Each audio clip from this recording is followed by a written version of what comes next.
Hey everyone, this is Exploring Fiction, and welcome back to another video. Hey, before we get to the video, check this out. 99% of my viewers are not subscribed. If you're a part of that 99%, please consider subscribing, as I would love to have you here. Anyway, let's get back to the video.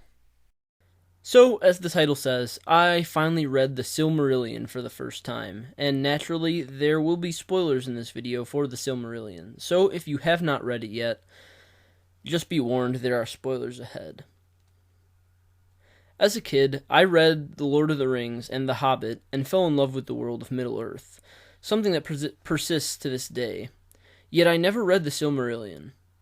Maybe it was just the daunting scope of the material, but either way, it eluded me for most of my life. A few years ago, I tried to get into it, but that first chapter was a tough read for me, and I got caught up in other things and kind of forgot about it, to be honest. Recently, though, I told myself I wanted to sit down, get through it, and discover what everyone was talking about for myself, and man, am I glad I did. When people describe the Silmarillion as Tolkien's Bible, they really aren't kidding. The world building in this book is unlike any other, the depth is unimaginable, and it lays the foundation and sets the precedent for the fantasy genre as a whole. Every story within the Silmarillion has something to do with the greater narrative, and the best part about the Silmarillion was the sense of grandeur paired with the feelings of wonder and believability within the world of Arda and Middle-earth. It's almost unbelievable to think that one man constructed this entire world with this much depth, but Tolkien did. To me, the standout stories in the Silmarillion were that of Turin-Turambar, which I've previously read in the Children of Húrin novel, so I was kind of familiar with the material already, but just rereading it reminded me of how great and sad of a tale it was. The story of Beren and Luthien, which I know is also a separate novel, but that I have not read, so I really read it for the first time, and the whole sequence of Beren and Luthien sneaking into Angband and stealing the Silmaril from Morgoth's crown was really captivating. And some of the other stories that stood out to me were the ones about the different major battles of the mortal races against Morgoth. I know they were called something specific, but I honestly don't remember the name. But all of those were very well written and intense. And then the tale of the fall of Númenor, which I've heard about in like Tolkien lore videos and stuff, but to actually get to read it was great. The only negatives I have concerning the Silmarillion after reading it for the first time are more reflective of me rather than Tolkien, but I'll list them anyway. I found the whole creation story of Arda and Middle-earth a bit heavy and hard to get into.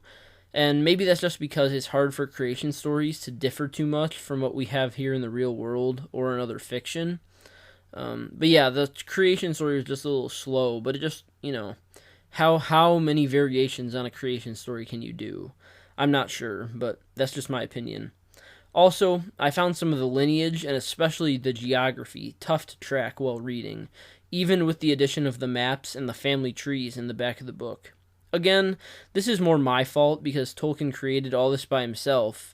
It's a daunting task, and he pulled it off, and he went so in depth as to include family trees and maps of his world. But I did have to address this because I had, especially geography, like I said, a pretty hard time following where everyone was going, especially in relation to Middle-earth, because I know the map of Middle-earth pretty well from Hobbit and Lord of the Rings, and I was just having a hard time figuring out where Middle-earth was in relation to everything that was going on in the Silmarillion.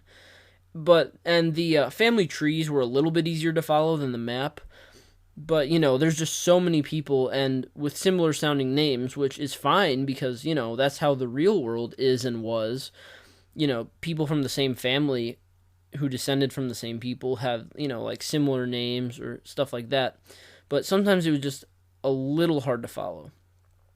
And when I was originally reading the Silmarillion, I was going to say that it felt played out in the fantasy genre, but then I came to my senses, and I remember that this pretty much laid the groundwork for the modern fantasy genre as we know it, and I'm just the one getting around to reading it really late. So there's no way I can hold that against it.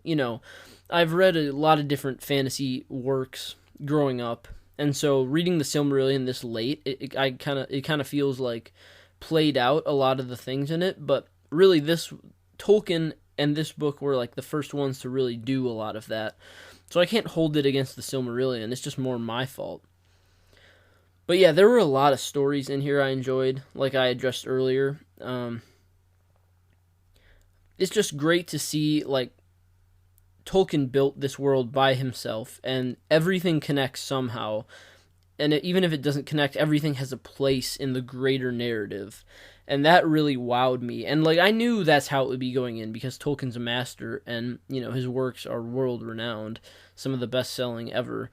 But still, I was just amazed. A lot of the characters, even if I only, you know, didn't have that much time to spend with them, because the book addressed many things throughout many years, and so sometimes I only spent a little bit of time with some of the characters. Some of them, I grew pretty attached to, like Fingolfin and Finrod and Turambar, among others, Beren and Luthien.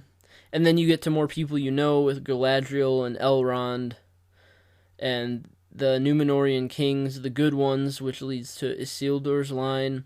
I mean, there's just a lot of characters in here that help the world really pop. And the locations as well. I can't, a lot of those locations I have a hard time pronouncing and all that, but there's just a lot in here that really builds Tolkien's world into something believable, and it feels like history in the best sense of the term. Overall, the Silmarillion is a wonderful addition to Tolkien's other works, and really cements him as the greatest fantasy writer of all time, in my opinion. So guys, have you read the Silmarillion? Let me know below in the comments. I would love to hear what you think about it. Leave a like if you enjoyed this video, subscribe if you're new here, I would love to have you, and like always, I will see you next time.